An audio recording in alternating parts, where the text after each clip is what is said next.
কত বান্দা বাড়িতে যায় দেখবা মাটা দুনিয়ায় নাই, মা চেহারা দেখে ঘুমের মধ্যে যাইতে পারবা না। আমিও তো ঘরে যাই, আমিও তো প্রতিদিন বাড়ির মধ্যে যাই, যাওয়ার পরেই রাত 3টা 4টা বেজে যায়।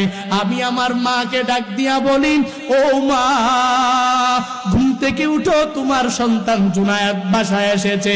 আমি মাকে আর কোনো বার একবার ডাক দেওয়া লাগে না। আমার মা বলে, রে সন্তান এসেছো।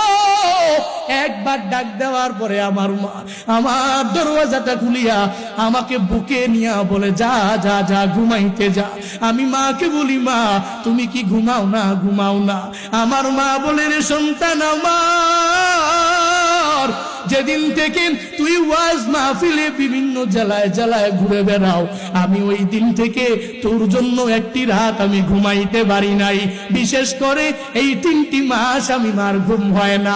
তোর জন্য তোর বাবা আর আমি বসে বসে মুসল্লায় বসে বসে তোর জন্য দোয়া করি, যাতে আল্লাহ অ্যাক্সিডেন্টের হাত থেকে বাঁচা দেয়।